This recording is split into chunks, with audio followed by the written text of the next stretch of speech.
नमस्कार, तिखट तडकामध्ये आपलं स्वागत आहे। आज आपण एक पालेभाजी बघणार आहोत, लाल माठ। ही खूपच पौष्टिक असते। याच्यामध्ये दोन प्रकार येतात, लाल माठ आणि हिरवा माठ। पण जनरली हीच खूप वेळा मिळते लाल माठ, हिरवा माठ खूप कमी मिळतो, पण ती पण खूप टेस्टी लागते, भाजी चवदार लागते। त्यासाठी इथे मी एक जुडी घेतली आहे।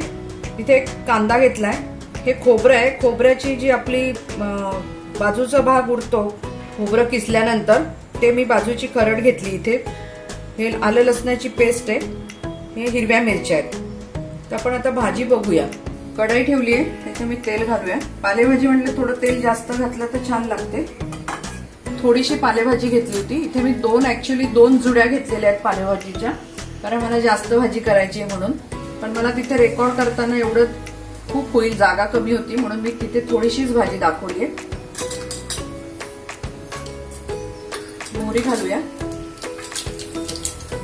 जिरं। इथे तुम्ही लसूण टेचून पण घालू शकता, असा ओबडधोबड, पण पेस्ट होती म्हणून मी ती पेस्टच घालते।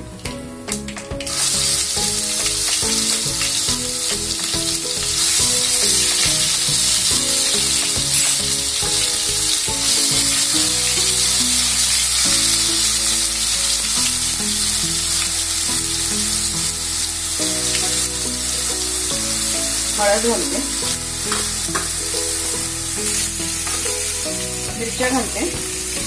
तुम्ही इथे लाल तिखट पण आवडीप्रमाणे घालू शकता।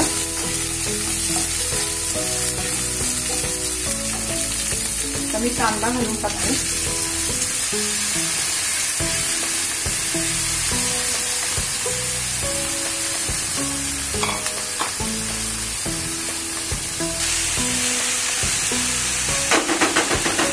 आपला कांदा चांगला परतलाय, आपल्याला जळवायचा नाहीये। मीठ घालते त्याच्यामध्ये।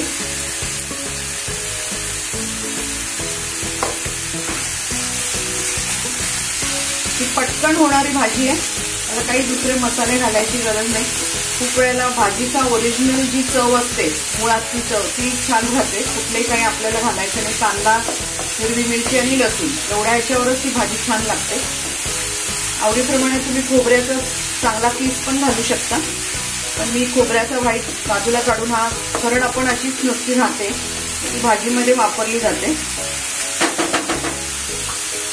तर आपण भाजी घालून घेऊया। ही मी स्वच्छ पाण्यात 2-3 वेळा धुतली आहे पाण्याने।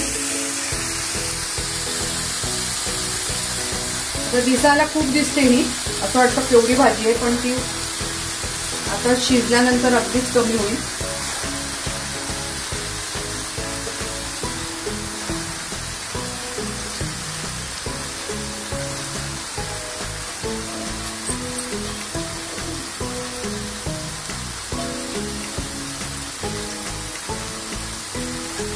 आपण ह्याला थोडं झाकण ठेवूया।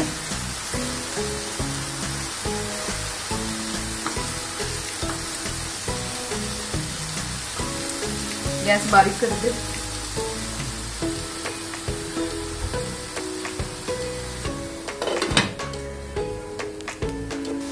भाजी आपण वर खाली करून घेऊ।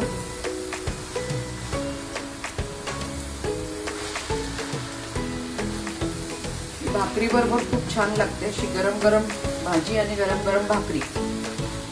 नक्की करून बघा।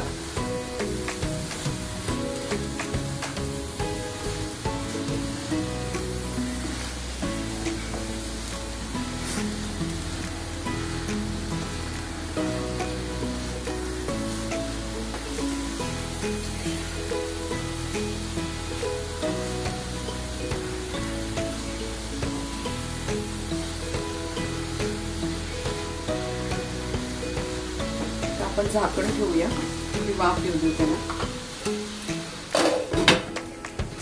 आपली भाजी जवळजवळ झालीच आहे, पण आपल्याला जास्त पण शिजवायची नाहीये। पांढरं स्वच्छ खोबरं पण वापरू शकता।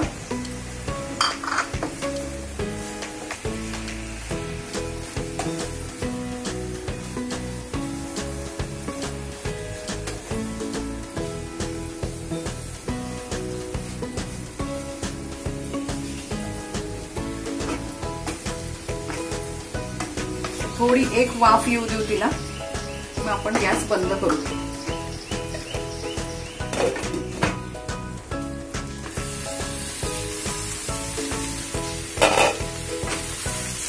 आपली भाजी तयार झाली आहे। आता आपण प्लेटमध्ये काढून घेऊया।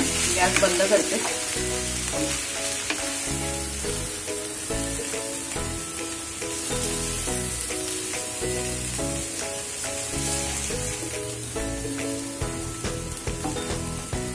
इथे आपली लाल माठाची भाजी बनवून तयार झालेली आहे। तुम्ही ही नक्की करून बघा। ही भाकरी बरोबर पोळी बरोबर छानच लागते। अशी नुसती सुद्धा खूप छान लागते। काहीच न घेता नुसती वाटीत घेऊन भाजी खाल्ली तरी पण खूप छान लागते। तर तुम्ही ही भाजी करा, तुमचा अभिप्राय आम्हाला कळवा। तसंच चॅनलला लाईक करा, शेअर करा, सबस्क्राईब करा, बेल आयकॉन वाजवायला विसरू नका। म्हणजे नवीन नवीन रेसिपी आम्ही जेव्हा टाकू तेव्हा तुम्हाला त्या पहिल्या समजतील। परत भेटू आपण एका नव्या रेसिपी बरोबर। धन्यवाद।